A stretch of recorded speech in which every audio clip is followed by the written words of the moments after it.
My name is Donna Silva, and I am 32 years old.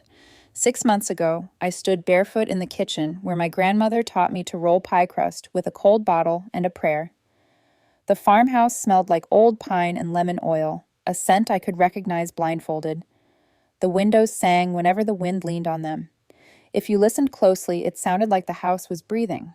One long inhale, one longer exhale, like it had all the time in the world. Grandma Margaret left me this house and 12 acres that fold like a brown skirt around the property. The appraiser called it approximately 450, like money was the headline, not mornings spent on a porch swing with chipped paint or the creak of the cellar door that stuck when the air turned wet.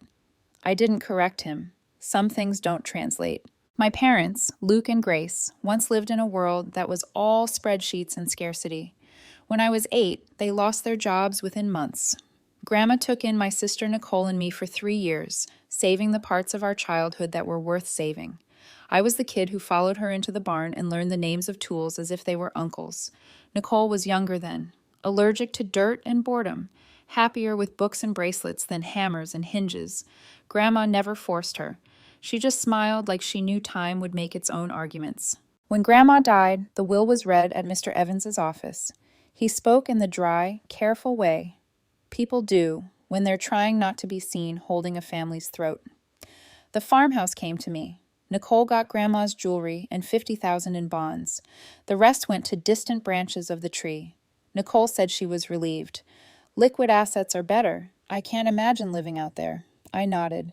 I didn't say that liquid assets don't hum at night after rain. 2 weeks ago, Nicole called, with a voice lacquered in sugar. Can you come Sunday? Family dinner. Christopher's parents are in town. She meant Christopher, her fiancé of 2 years, the kind of man who insists on decanting table wine because air is dignity. Sunday, the table shone. Candles, polished silver, plates that belonged to the version of my mother that laughed more. We made small talk. Grace complimented my blouse. Luke asked about grading papers. He forgets I don't teach anymore. I work project management now, which is just grading, but with adults. Then Grace folded her hands like she was speaking to God and said, Donna, we need to discuss something important. I knew the tone. The words come perfumed and dressed in their best shoes. The deed arrives in rags afterward. Nicole's wedding is, well, Grace began, a once-in-a-lifetime event. I'm happy for you, I told my sister, and meant it. At least I meant it for the version of Nicole that used to crawl into my bed after a nightmare and whisper, tell me about the farmhouse ghosts. And I'd invent some friendly old farmer who rattled pans when he was bored. Luke cleared his throat, heavy with paternal arbitration. We think you should sell the farmhouse and give Nicole the proceeds. You're established. You can buy another house later. She only gets one wedding. The fork in my hand hovered so long it started to tremble. Grandma left it to me. Grace's smile didn't falter, the way a portrait doesn't. Your grandmother would want family to support family. She'd be heartbroken to see you choose property over your sister's happiness. Nicole leaned forward, eyes shining. We found the venue, a vineyard with a glass house. It's 40 just for the space. The photographer is 12. The dress is 15. Flowers, catering, the month-long Europe honeymoon. She recited numbers like a spell that could turn land into confetti. When she finished, the total sat on the table like a stranger no one had invited. 200,000. I felt my face do something I hoped looked like compassion. I can contribute, I said. 10,000. That's not nothing. It is in fact 10,000 anyone's. Luke's jaw tightened. Your sister has always supported you, he said, and I felt a different kind of ledger opening. When you quit teaching, when you were figuring things out, she was there. He meant the year I left a job that was eating me whole because I kept chewing through myself to make deadlines. He meant the way Nicole brought over lasagna and posted, proud of my sis's leap, on Instagram. He did not mean the farmhouse, because he was pretending it was an ATM with a porch. Grace's voice softened into silk that can cut. You don't even have a husband yet, Donna. Who knows when you'll settle? Nicole is starting her family now. Across the table, Nicole's phone lit with a message.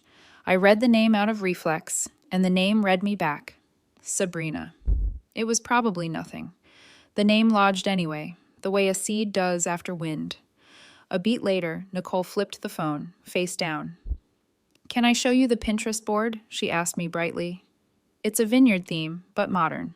I can't sell the house, I said, and even to my own ears, I sounded like someone tugging her voice out of a well. Grace tried again. Your grandmother wasn't thinking about weddings when she wrote her will. She was thinking about me. I reached into my bag and slid out a plastic sleeve. Inside was a piece of paper that smelled faintly of lavender drawer, sachet, and ink. Grandma's handwriting leaned forward, unsloppy and sure. Donna, this house is yours because you understood what it is. Keep it. Fill it with love. Never let anyone make you feel guilty for accepting what I freely give. Grace read it, and I watched the color tilt out of her face like a glass tipped too far. She was old, she managed, as if age were an eraser. Her mind was precise to the last minute, I said. She would have corrected the appraiser's estimate if he'd rounded wrong. Christopher, who had been quiet, finally spoke. Look, Donna, there's a practical way to do this.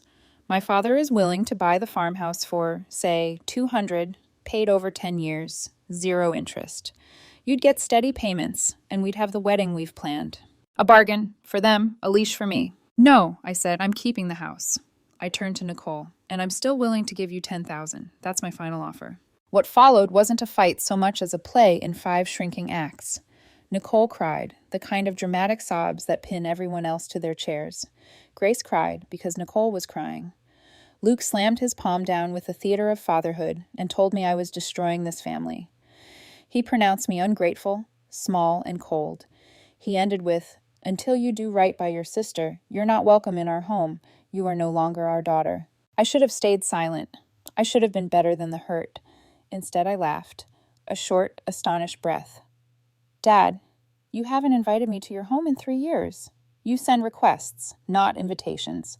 Grace flinched like I'd said a curse word in church. Nicole's tears brightened.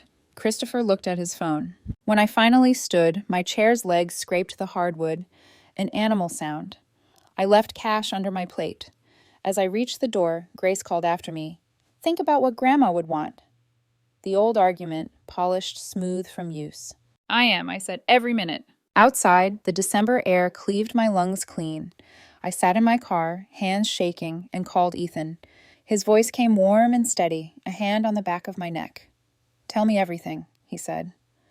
I did, starting with the way Grace folded her hands and ending with the way Luke folded me out of the family. Okay, he said, here's what we do. You keep screenshots, you save voicemails, you document everything, and this weekend we drive out to the farmhouse and start planning the repairs.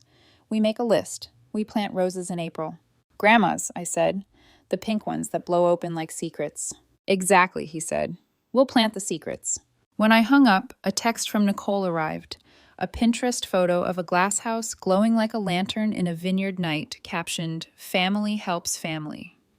A second later, another ping. A screenshot of venue prices.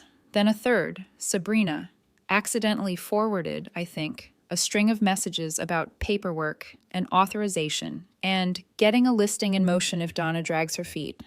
The text was recalled almost immediately, replaced by, oops, wrong thread, ignore, LOL. I stared at my screen, and something inside me clicked into alignment, the way a window does when you find exactly where to push. I put the car in drive. The porch light of my apartment waited like a small, faithful star. The farmhouse waited too, steady as a spine. And somewhere, a name I didn't know yet, but would soon. Sabrina. A seed in the wind, looking for a place to catch. 3 days after the dinner disaster, my mother texted me. Lunch on Saturday? Just the 4 of us. No surprises. A lie, of course. But I wanted to believe that after a week of silence and seen messages, maybe things had cooled. Maybe she just wanted peace. Or maybe I was still the child who kept hoping for her parents to become softer versions of themselves. Saturday noon, I arrived 10 minutes early at the Willow Table, a rustic bistro that smelled like butter and new money. I spotted Nicole's car already in the lot. My stomach sank. Through the window, I saw everyone, my parents, Nicole, Christopher, and 2 people I didn't know but recognized instantly, his parents, Donald and Jennifer. I almost turned around. Then my phone buzzed. Ethan, you've got this. Just be calm. Tell the truth. Walk away if it gets ugly. So I walked in. The waiter smiled and led me to a long table, already gleaming with untouched water glasses and nervous energy. Jennifer rose with a wide, polished smile that didn't touch her eyes. Donna, we've heard so much about you, she said, voice dripping in country club sweetness. We're thrilled you're helping Nicole make her dreams come true. The sentence was a match in gasoline. I'm sorry, I said slowly. Helping her? How? Nicole's hand froze halfway to her mimosa. Don't! Jennifer laughed lightly. Oh, we were told you'd be selling your grandmother's farmhouse to fund the wedding. Such a beautiful gesture. My parents avoided my gaze. Christopher cleared his throat like a man auditioning for guilt. I sat down. My pulse thudded so loudly I could hear it in my ears. There's been a misunderstanding, I said, steady but sharp. I'm not selling the farmhouse. I offered $10,000 to help, but that's all. The table fell silent, the way theaters do right before a curtain drops. Jennifer's smile stiffened into plastic. Donald's face flushed deep red. You said it was handled, Jennifer hissed to Nicole. You said she agreed. Nicole's eyes brimmed with instant tears. I thought she would, Mom. She's just confused. It's what Grandma would have wanted. Don't you dare use Grandma to sell this, I cut in. My voice was low, but it carried. She left that house to me. Her letter made it clear. I reached for my bag, pulled out the folded photocopy of Grandma's note, and set it on the table. Jennifer leaned in, skimming, her mouth flattening line by line. Well, she said crisply, that changes things. Christopher's face turned chalky. Nicole, he whispered. What did you tell them? She sniffled. That she loved me enough to help. I didn't think she'd embarrass us in front of your parents. My father's fist landed on the table with a crack that silenced the room. That's enough, Donna. Your sister's wedding is not just some party. It's the start of her life. It's her life, I replied, not mine. Grace tried to shush me. Stop. People are staring. Let them, I said. They might learn something about boundaries. For a moment, nobody spoke. Forks clinked in the distance. The air between us buzzed like a live wire. Then Donald leaned forward. Let's be reasonable. I'm a businessman. I can make this work for everyone. He pulled out a leather folder and slid a printed document toward me. Here's an offer. $200,000 for the farmhouse, payable over 10 years, no interest. You get money, we get peace. I stared at the paper, then at him. So I'd lose my grandmother's home and become your unpaid lender for a decade. What a generous offer. Jennifer's nostrils flared. In our family, we sacrifice for one another. And in mine, I said quietly, we used to call theft by its name. Nicole's sobs turned theatrical again, her mascara streaking like rain on glass. You're ruining everything. You've always been jealous of me. That one landed like a slap. Jealous. Of what? The constant rescue missions? The way Mom never said no to her? Jealous of what, Nicole? I asked softly. Your credit card debt? The way you think love means someone else pays your bills? Grace gasped. Donna! Enough, Luke snapped, pointing at me.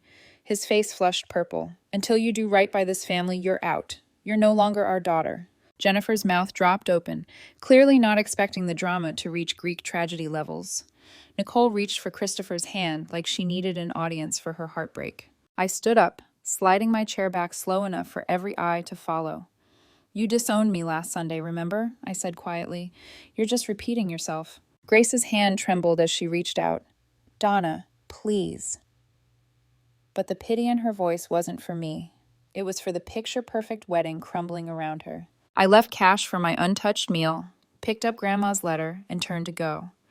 The whole restaurant seemed to exhale as the door closed behind me. Outside, the sky hung heavy, a bruised gray. I sat in my car, gripping the steering wheel. My phone buzzed again. Ethan. Still breathing? Me. Barely. They brought his parents, offered to buy the farmhouse like a used car. Ethan. I'll bring takeout. Stay home tonight. Me. There's more. Nicole mentioned Sabrina again. I think she's planning something. He called immediately. Sabrina? That's my ex, he said slowly.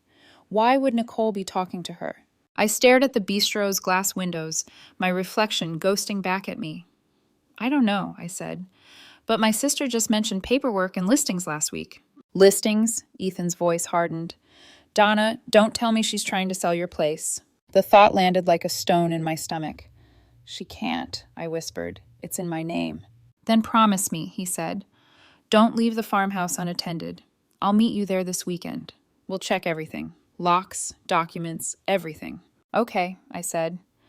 My breath fogged the window. Inside, I could still see Nicole smiling faintly between tears, already planning her next move. Because the thing about my sister is, when she doesn't get her way, she doesn't cry forever.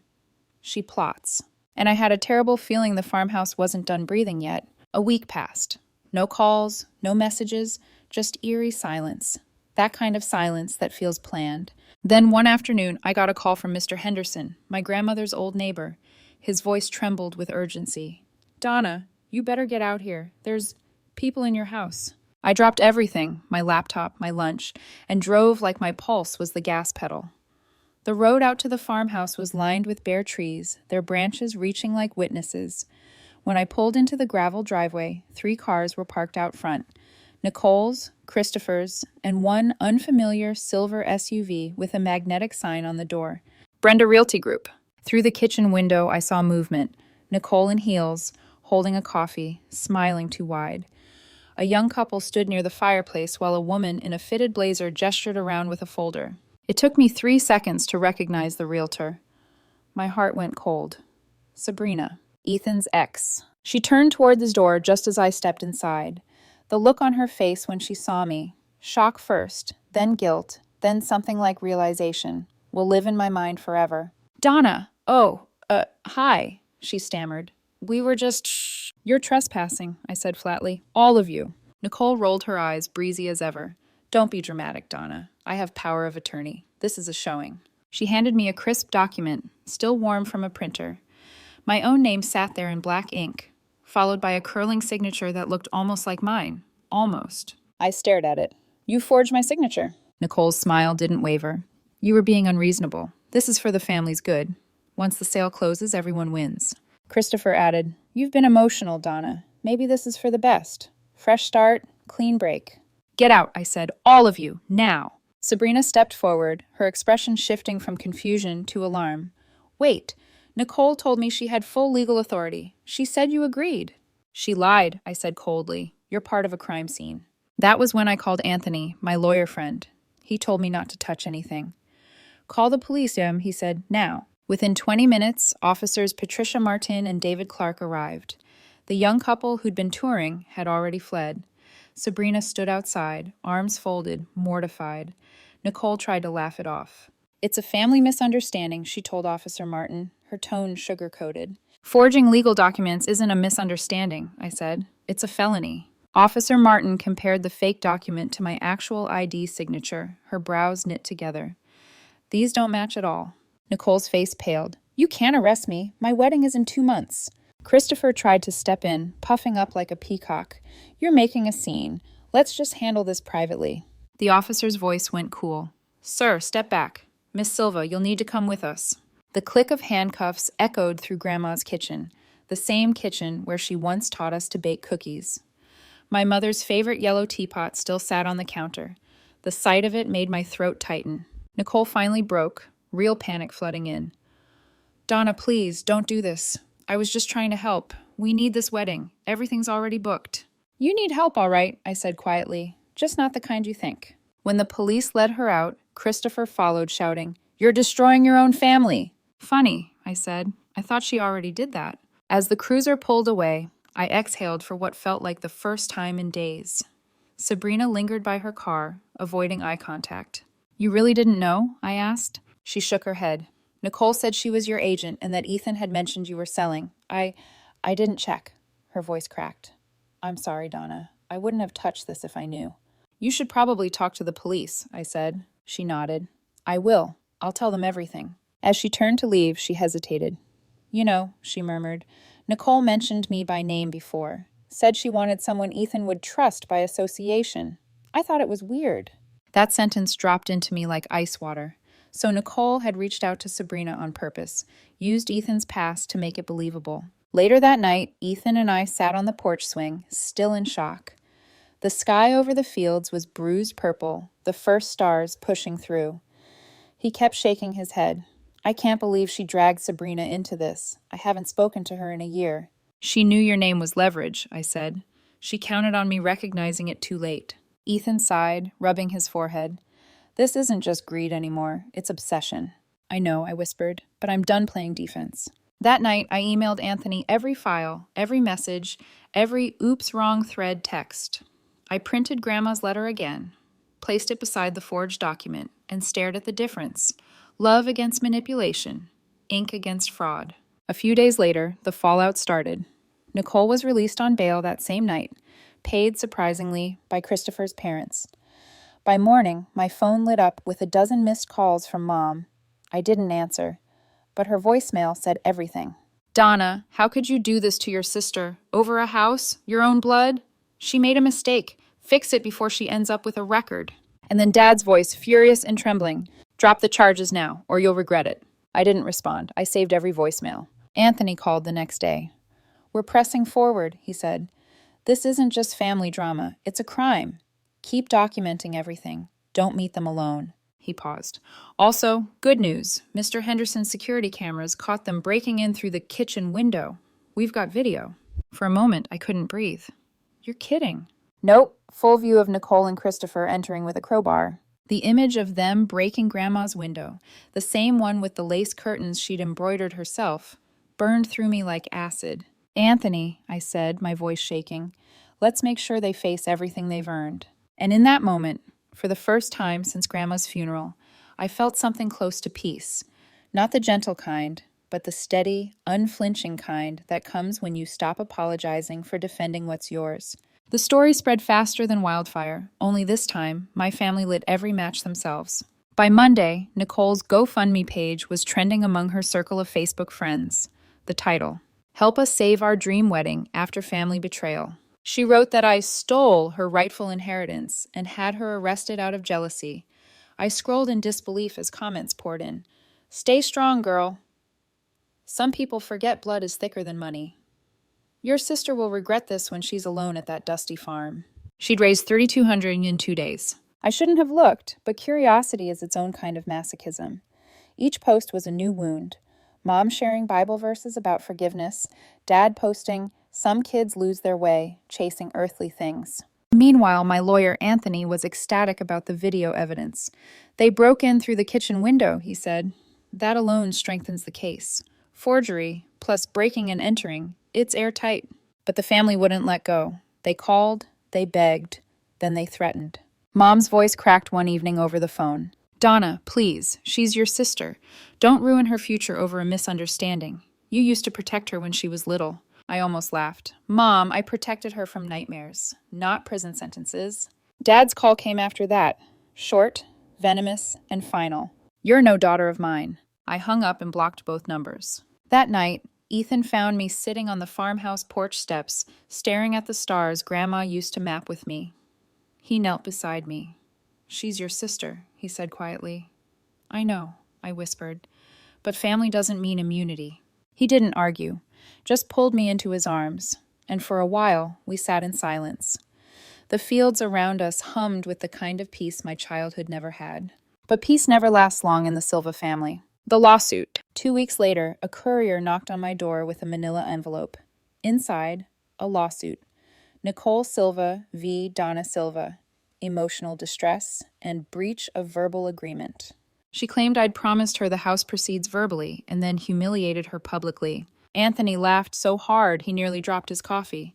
She's grasping at smoke. Don't worry, we'll counterclaim if we need to. Still, reading my own name on a court filing made my stomach twist. That same day, I got a call from Aunt Barbara, one of the few relatives I'd respected. Her voice shook.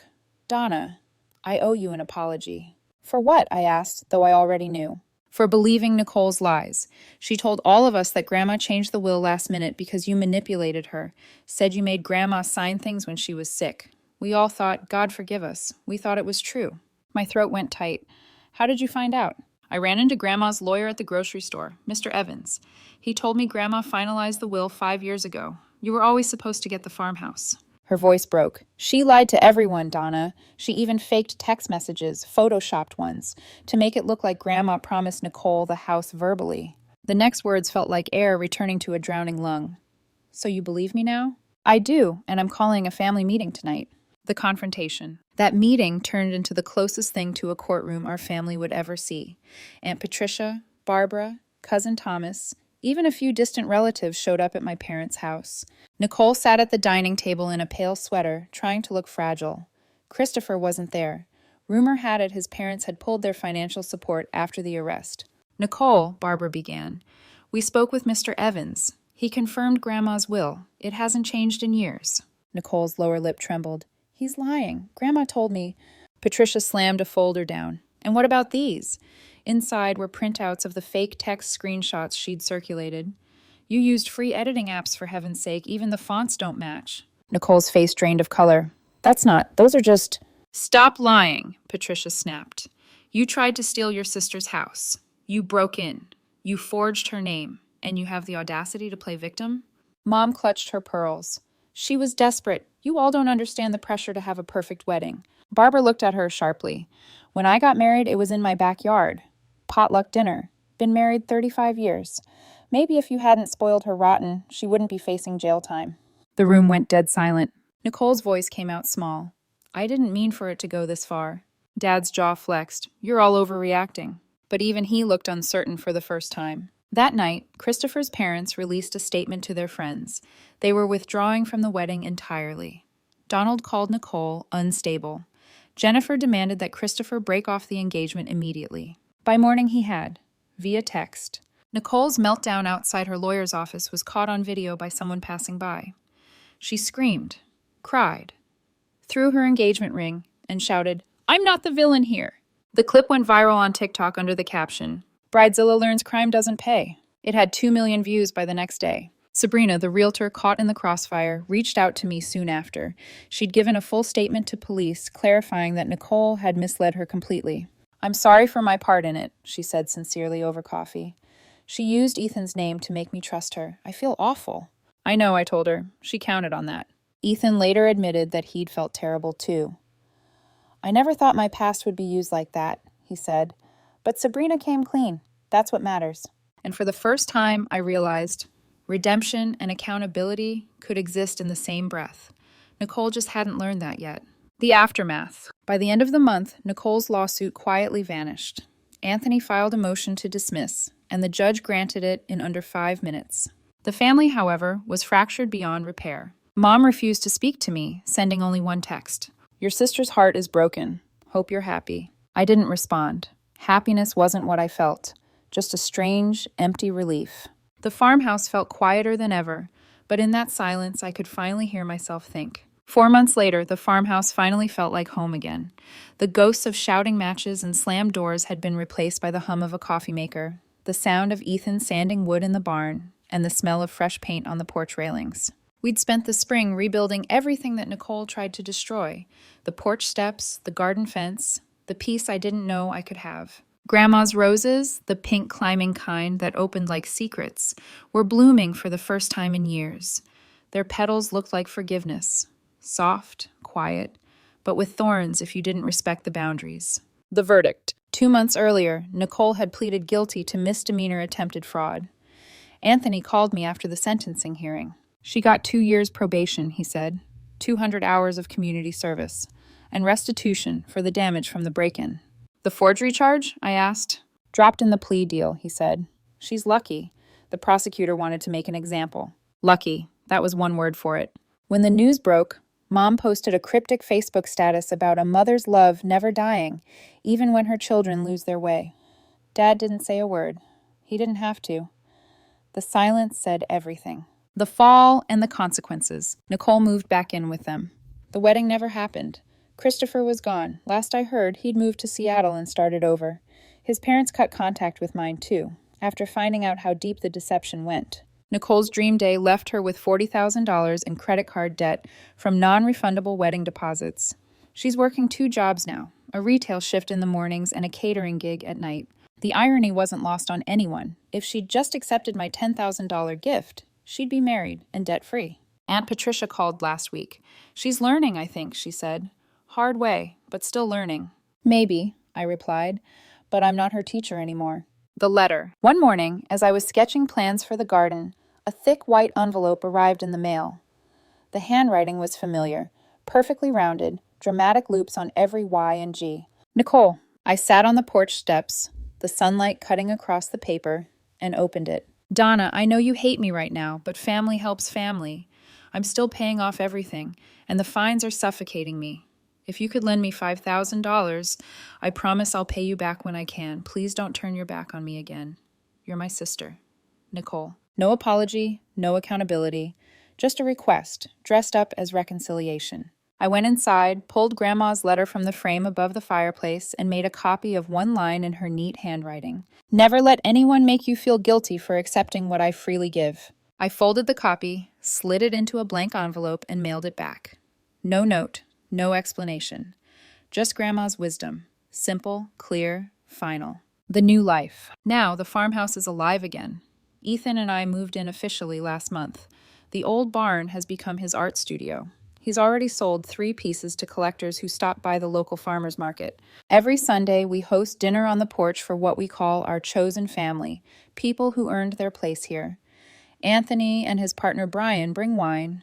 Aunt Patricia and Barbara come with their kids and homemade pies, and even old Mr. Henderson stops by with stories about Grandma.